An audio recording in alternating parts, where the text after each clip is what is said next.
ময়ূখের বেশ পছন্দ হয়ে গেল বাড়িটা। চারপাশটা ছায়াময়, শালগাছে ঘেরা। বাড়ির সামনে থেকে একটা রাস্তা শালবনের গা ঘেঁষে এগিয়ে হারিয়ে গেছে একটা বাঁকের আড়ালে। বাঁকের ওপাশে মনে হয় একটা নদী আছে। দূর থেকে চিকচিক করছে জায়গাটা। নিঝুম দুপুরে শালের বন থেকে ভেসে আসছে পাতা খসার অস্পষ্ট সরসর শব্দ, কখনো বা নাম না জানা পাখির ডাক। এরই মধ্যে একলা দাঁড়িয়ে আছে ঢালু ছাদওয়ালা ছিমছাম ছোট্ট বাড়িটা। ভাড়া সংক্রান্ত প্রাথমিক কথাবার্তা মিটে যাওয়ার পর বাড়ির বৃদ্ধা মালকিন ময়ূককে তার থাকার জন্য যে ঘরটা দেওয়া হচ্ছে সেখানে ঢুকতে ঢুকতে বললে, আমি কোনো দিন ঘর ভাড়া দিইনি। আসলে আমার স্বামী দীর্ঘদিন অসুস্থ, বিছানা ছেড়ে উঠতে পারেন না, কথাবার্তাও বলতে পারেন না। আমাদের সঞ্চয় শেষ হয়ে এসেছে, তার ওষুধপত্রের জন্য টাকার প্রয়োজন, সেজন্যই ভাড়া দিতে হচ্ছে। উনি ওপাশের একটা ঘরে থাকেন। বৃদ্ধার সঙ্গে ঘরে ঢুকলো ময়ূক। সুন্দরভাবে সাজানো ঘরটা, খাট, আলমারি, লেখার জন্য টেবিল, সব কিছুই আছে। বেশ বড় একটা জানলাও আছে রাস্তার দিকে। আর সেই জানলার পাশে দেওয়ালের গায়ে টাঙানো আছে তেল রঙে আঁকা একটা বড় ছবি। সে ছবিটা ভালো করে দেখার পর বেশ অবাক হয়ে গেল ময়ূর। আরে, জানলা দিয়ে যা দেখা যাচ্ছে তা সব কিছুই তো দেখা যাচ্ছে ছবিটাতে। যেন এই জানলার সামনে বসেই কেউ এঁকেছিলেন ছবিটা। ওই তো কম্পাউন্ডের বাইরে গেটের বাঁ পাশে অন্যদের থেকে কিছুটা তফাতে একলা দাঁড়িয়ে থাকা বিরাট শাল গাছটা। ওই তো আরও কিছুটা এগিয়ে পথের ডান পাশে উঁচু ঢিবির মতো জায়গাটা, লাল কাকড় বিছানো রাস্তা, ওই তো বাঁকটা। ছবির চাঁদের আলোয় সব কিছু স্পষ্ট বোঝা যাচ্ছে। শালবনের মাথার ওপর সোনার থালার মতো চাঁদ উঠেছে। সে আলোতে স্পষ্ট দেখা যাচ্ছে শালের বাগান, আর তার মধ্যে দিয়ে এগিয়ে চলা রাস্তাটি। শুধু একটা জিনিস বাড়তি আছে ছবিটাতে। দূরে বাঁকের মুখে দাঁড়িয়ে আছে একজন সাইক্লিস্ট। তার ছবিটা এত ছোট যে তার মুখ বোঝা যাচ্ছে না। তাছাড়া মাথায় একটা টুপিও সম্ভবত আছে। তবে তার দাঁড়াবার ভঙ্গি দেখে মনে হয় চন্দ্রালোকিত রাস্তা ধরে সে যেন এ বাড়ির দিকেই আসছে। ময়ূক অবাক হয়ে বৃদ্ধাকে জিজ্ঞেস করল, ছবিটা কার আঁকা? বৃদ্ধা মৃদু হেসে বললেন,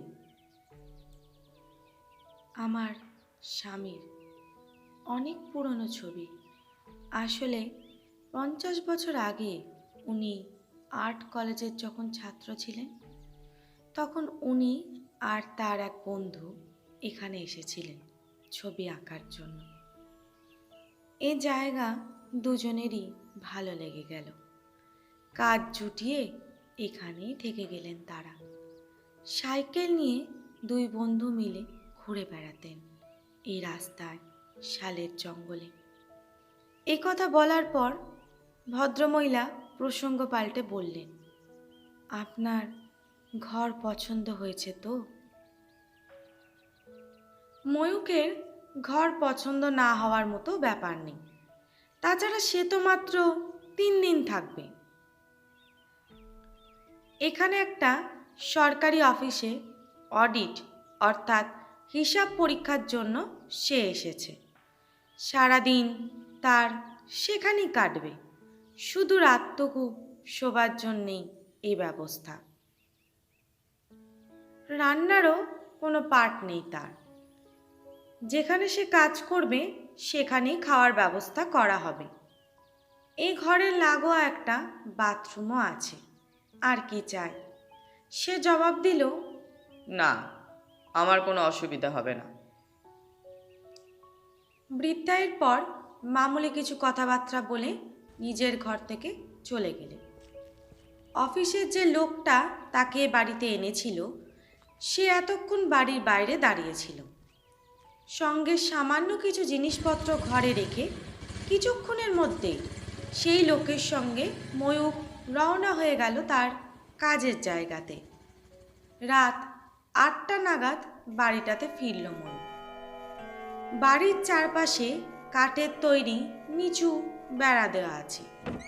তার দরজা খোলার শব্দ শুনেই মনে হয় একবার বাড়ির কোনো একটা ঘর থেকে বারান্দায় এসে দাঁড়ালেন ভদ্রমহিলা। তারপর ময়ূককে দেখে আবার ভিতরে ঢুকে গেলেন। অফিসেই খাওয়া সেরে এসেছে ময়ূক। সারাদিন নানা ধকল গেছে তার। ঘরে ঢুকে কিছুক্ষণের মধ্যেই বাতি নিভিয়ে ঘুমিয়ে পড়ল সে।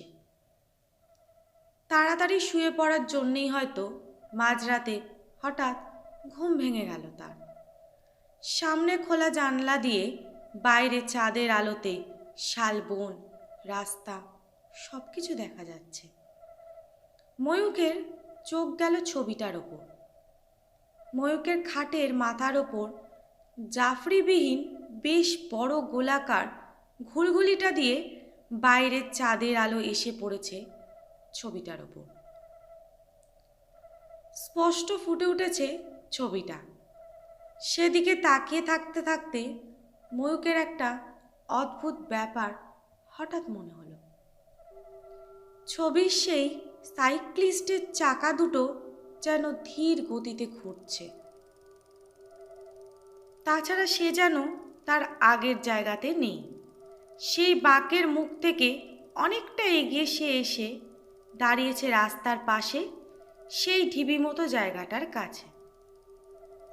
আকারেও যেন একটু বড় হয়েছে সেই সাইকেল আরোহী। দূর থেকে কাছে এলে যেমন হয়। এ ব্যাপারটা কি ময়ূকের দৃষ্টি বিভ্রম নাকি আলো ছায়ার খেলা? ব্যাপারটা ঠিক ধরতে না পেরে সেই ছবির দিকে তাকিয়েই আবার ঘুমিয়ে পড়ল ময়ূক। শেষ রাতের দিকে আবারও একবার ঘুম ভেঙে গেল তার। একটা অস্পষ্ট গো গো শব্দ যেন কোথা থেকে ভেসে আসছে। শব্দটা অবশ্য কিছুক্ষণের মধ্যেই থেমে গেল। তার কিছুক্ষণের মধ্যেই শালবনের মাথার আকাশ লাল হতে শুরু করলো। ধীরে ধীরে শোনা যেতে লাগলো পাখির কলকাকলি।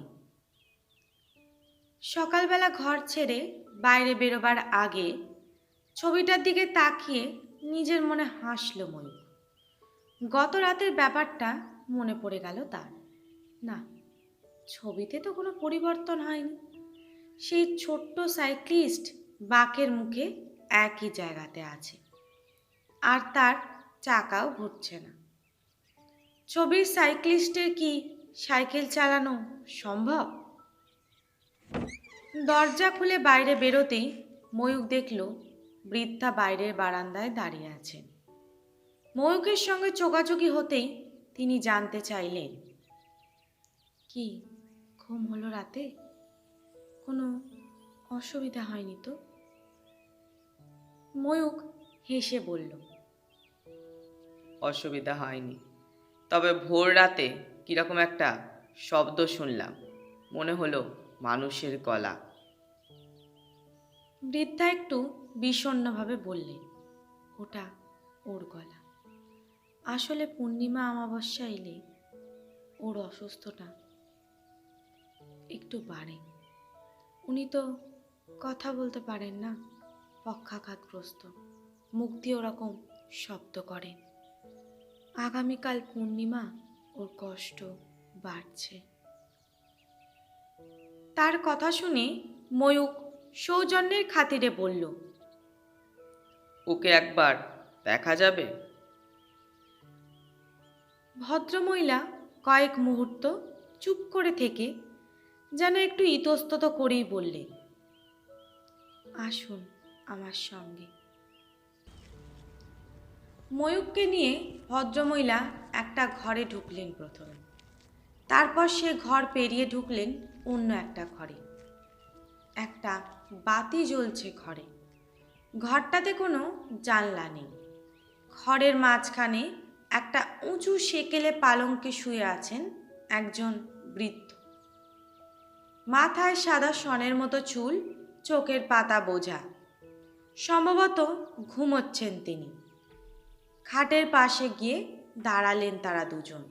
বৃদ্ধা পরম মমতায় শুয়ে থাকা মানুষটার মাথায় হাত বোলাতে বোলাতে বললেন, আপনি যে ঘরটায় আছেন সেখানে উনি থাকতেন। ময়ূক বলল, ও, ঘরটা তো বেশ ভালো, বড় জানলা দিয়ে আলো বাতাস খেলে। ওনাকে এ ঘরে আনলেন কেন? কয়েক মুহূর্ত চুপ করে থেকে বৃদ্ধা জবাব দিলেন, ওই জানলাটা নিয়েই তো সমস্যা। শীত বর্ষা কিছুতেই ওই জানলা বন্ধ করতে দিতে চাইতেন না উনি। গত শীতে জানলা খোলা রেখে শরীরটা আরও খারাপ হয়ে গেল, আর তারপর থেকেই বাধ্য হয়ে ওনাকে এই ঘরে এনে রাখতে হয়েছে। মিনিট খানেক সে ঘরে থাকলো ময়ূক। তারপর সে ঘর, সে বাড়ি ছেড়ে রওনা হলো তার কাজের জায়গাতে। সারা দিনটা কাজের চাপে কিভাবে কেটে গেল তা বুঝতে পারল না ময়ূক। অফিসের একটা গাড়ি যখন বাড়িটার সামনে নামিয়ে দিয়ে গেল তখন বেশ রাত, প্রায় 10টা বাজে। চাঁদের আলোয় দাঁড়িয়ে আছে বাড়িটা। শালবনের দিক থেকে ভেসে আসছে পাতার ফিসফিসানি আর ঝিঝির কলতান। বাড়িতে পা দিতেই সেই গো গো শব্দটা শুনতে পাচ্ছে ময়ূক। বেশ জোরেই হচ্ছে শব্দটা। এমনকি ঘরে ঢুকে দরজা বন্ধ করার পরও কানে আসতে লাগলো সে শব্দ। সম্ভবত সেই ভদ্রলোকের অসুস্থতা আরও বেড়েছে। কিছুক্ষণের মধ্যেই বিছানায় শুয়ে পড়ল ময়ূক।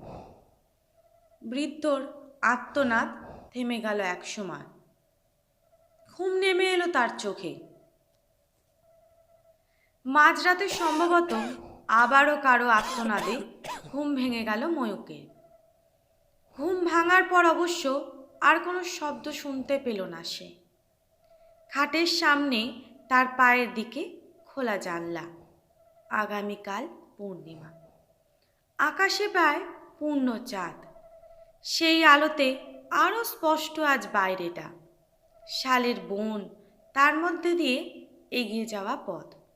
পথের পাশে সেই উঁচু জায়গা বা ঢিবিটা।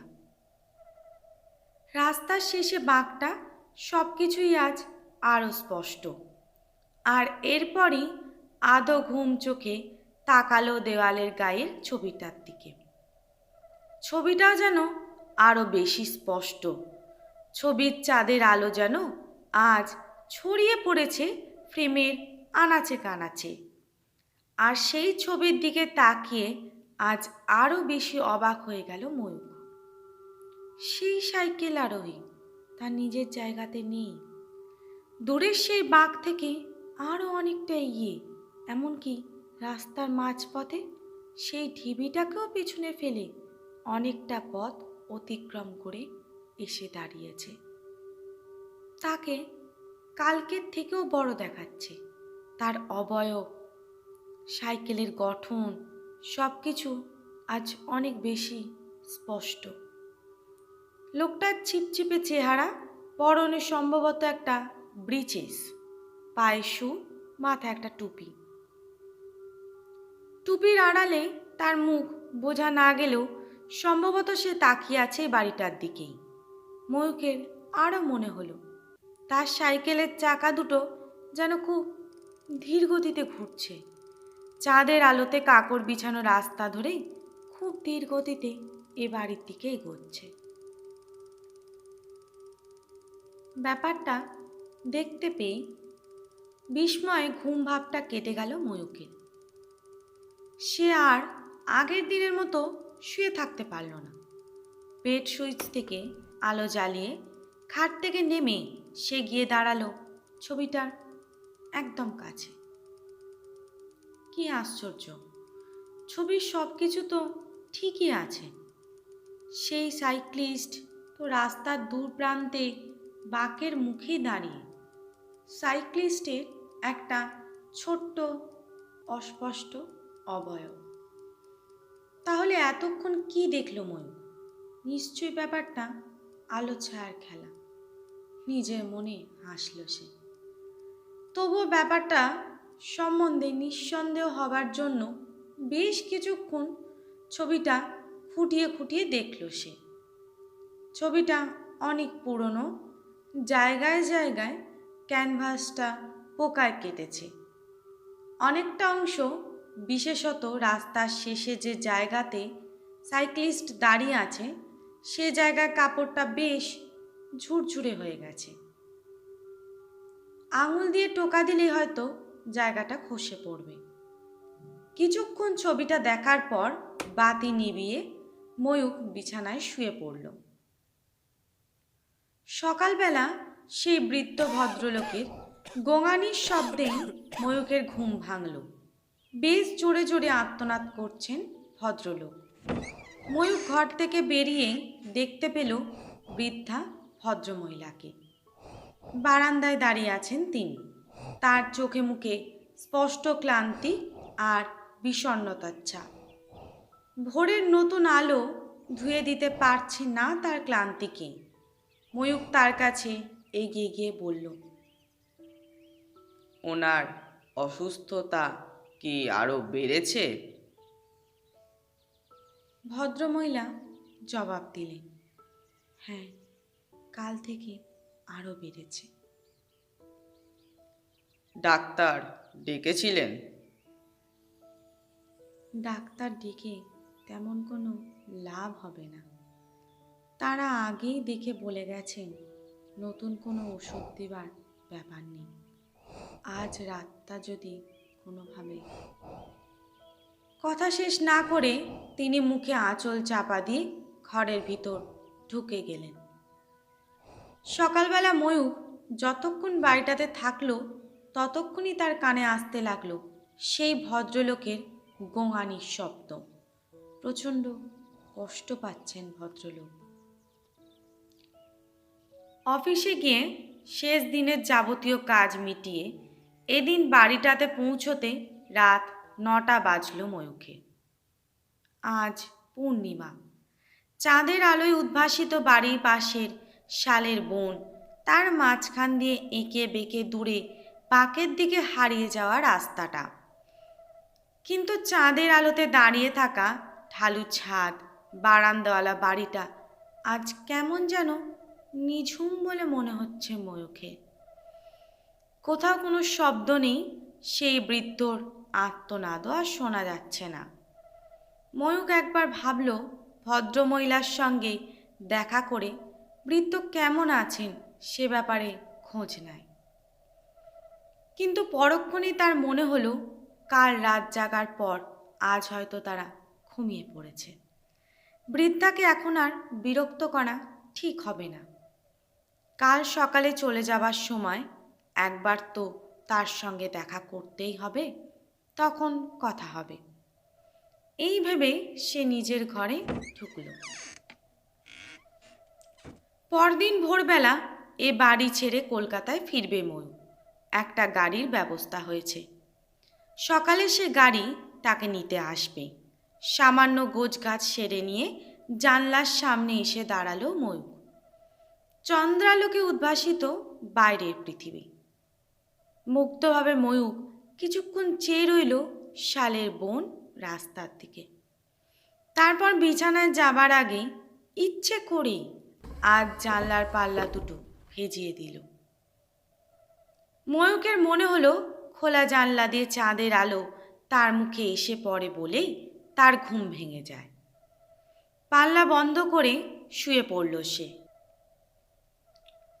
কিন্তু এদিন রাতেও আগের দুদিনের মতোই ঘুম ভেঙে গেল তার। প্রথমে তার চোখ পড়ল খাটের পাশে টেবিলে রাখা টাইম পিসের ওপর।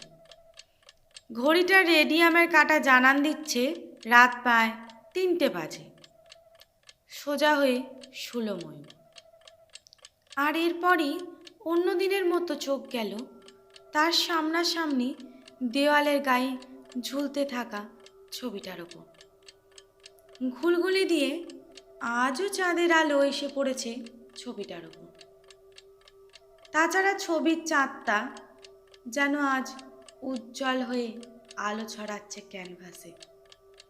সেই আলোতে ময়ূর স্পষ্ট দেখল সেই সাইক্লিস্ট নিজের জায়গাতে নেই।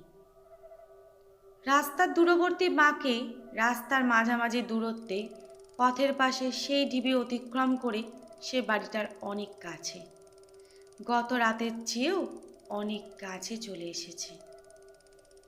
চাঁদের আলোতে স্পষ্ট বোঝা যাচ্ছে তার পায়ের সঞ্চালন, চাকার ঘূর্ণন, তবে সব কিছুই বেশ ধীর গতিতে। এক সুতো করে ছবির রাস্তাটা অতিক্রম করছে লোকটা। না, এরকম দৃষ্টিবিভ্রম হতে পারে না। ময়ূর স্পষ্ট দেখতে পাচ্ছে ধীরে ধীরে লোকটা রাস্তা অতিক্রম করে ছবির প্রেমের এক প্রান্ত থেকে অন্য প্রান্তে পৌঁছে যাচ্ছে। বিছানায় শুয়ে ময়ূর দেখতে লাগলো সেই অবিশ্বাস্য দৃশ্য। হ্যাঁ, চাকাটা ঘুরছে, প্যাডেল করছে লোকটা। হ্যাঁ, ক্রমশ বড় হচ্ছে তার অবয়ব। সাইক্লিস্ট একসময় এসে দাঁড়িয়ে পড়ল বাড়ির একদম কাছে, একলা দাঁড়ানো সেই বিরাট শাল গাছটার নিচে। চাঁদের আলোয় স্পষ্ট দেখা যাচ্ছে তাকে, মাথায় টুপি, পরনে ব্রিচেস, পায়ে শু, এমনকি সাইকেলের ঘন্টি, চাকা স্পোকগুলো দেখা যাচ্ছে। গাছের তলায় দাঁড়িয়ে বাড়িটার দিকে তাকিয়ে কয়েকবার যেন মাথাও নাড়ল লোকটা। আর এরপরে যেন জানালার বাইরে থেকে অস্পষ্ট একটা শব্দ বেশ কয়েকবার কানে এলো ময়ূরকে। সাইকেলের ঘন্টির মৃদু টিং টিং শব্দ। হ্যাঁ, সে স্পষ্ট শুনতে পাচ্ছে ঘন্টির শব্দ। ব্যাপারটা কি ঘটছে আজ তাকে বুঝতেই হবে। বিছানা ছেড়ে উঠে ময়ূর এগিয়ে গেল জানালার দিকে। পাল্লাটা একটু ফাঁক করে তাকালো বাইরের দিকে। চমকে উঠল ময়ূর। চাঁদের আলোতে সে সত্যি শাল গাছের নিচে এসে দাঁড়িয়েছে। একজন সাইক্লিস্ট, মাথায় টুপি, পরনে ব্রিচেস, পায়ে শু। সে তাকিয়ে আছে বাড়িটার দিকে, হুবহু দেয়ালের ছবিটার মতো। সাইকেলের ঘন্টিটা মাঝে মাঝে আস্তে আস্তে বাজাচ্ছে সে, টিং টিং টিং টিং টিং। কিছুক্ষণের মধ্যে আরও এক অদ্ভুত দৃশ্য দেখতে পেল ময়ূর। তাদের বাড়ি থেকে একটা মানুষ ধীর পায়ে বেরিয়ে এগিয়ে গেল সাইক্লিস্টের দিকে। কেউ, তবে কি বৃদ্ধ বৃদ্ধা ছাড়াও এ বাড়িতে অন্য কেউ থাকেন? ময়ূকের দিকে পেছন ফিরে হাঁটছে বলে তার মুখ দেখতে পাচ্ছে না ময়ূর। দ্বিতীয় লোকটা কাছে যেতেই তাকে দেখে সম্ভবত সম্ভাষণ সূচক মাথা নাড়ল সাইক্লিস্ট। তারপর সে সাইকেলের মুখ ঘুরিয়ে নিল। দ্বিতীয় লোকটা নিঃশব্দে চেপে বসলো তার সাইকেলের পেছনের কেরিয়ারে। শালবনের মাঝখান দিয়ে চন্দ্রালোকিত পথ ধরে যেখান থেকে সে এসেছে সেদিকে লোকটাকে নিয়ে যাত্রা শুরু করলো সাইক্লিস্ট। বিস্মিত হতভম্ব ময়ূর চেয়ে রইল সেই অদ্ভুত দৃশ্যর দিকে। একসময় লোকটাকে নিয়ে দূরে পথের বাঁকে হারিয়ে গেল সেই সাইক্লিস্ট। ঘরের বাইরে বারান্দায় কাদের কথাবার্তার শব্দ কানে গেল ময়ূকের। ঘুম ভাঙল। ময়ূকের সঙ্গে সঙ্গে মনে পড়ে গেল গত রাতের স্মৃতি। তাড়াতাড়ি দরজা খুলে বাইরে বেরিয়ে এলো সে। শালবনের মাথার উপর সূর্য উঠে গেছে তখন। বারান্দায় বেশ কয়েকজন লোক। একজন ভদ্রলোকের গলায় স্টেথিস্কোপ ঝুলছে। সম্ভবত তিনি ডাক্তার হবেন। সেই বৃদ্ধাও আছেন তার সঙ্গে। লোকজনে টুকরো টুকরো সংলাপ শুনে ময়ূক অনুমান করল সেই অসুস্থ বৃদ্ধ আর নেই। ময়ূক এগিয়ে গিয়ে দাঁড়ালো বৃদ্ধার সামনে। তাকে দেখে বিষণ্ণ হেসে বৃদ্ধা বললেন, এ বাড়ির মানুষটা আর নেই। ভালোই হলো, অনেক দিন ধরে কষ্ট পাচ্ছিলেন। আসলে কি জানেন, যৌবনে তিনি তার যে বন্ধুর সঙ্গে জায়গাতে পা রেখেছিলেন, যার সঙ্গে সাইকেল চেপে ঘুরে বেড়াতেন, এই সালের বনে বছরখানেক আগে তার মৃত্যু হয়। শেষ বয়সে বন্ধু বিচ্ছেদ আর সইতে পারেননি তিনি। তারপর থেকেই ওর শরীরটা ভেঙে পড়ল। একদিন পূর্ণিমার রাতে উনি নাকি দেখেছিলেন ওই শাল গাছের নিচে সাইকেল নিয়ে দাঁড়িয়ে আছে তার বন্ধু, তাকে ডাকছেন। এরপরে উনি অসুস্থ হয়ে পড়েন। এরপরেই আমি ওনাকে ভিতরের ঘরে নিয়ে যাই, কিন্তু পূর্ণিমা এলেই তারপর থেকে কেমন যেন করতেন উনি। কাল তো পূর্ণিমা ছিল। ঠিকমতো কথা শেষ করতে পারলেন না ভদ্রমহিলা। ময়ূক শুধু তাকে জিজ্ঞেস করল, কখন ঘটল ব্যাপারটা? ডাক্তারবাবু তো বললেন রাত 3টে নাগাদ হবে।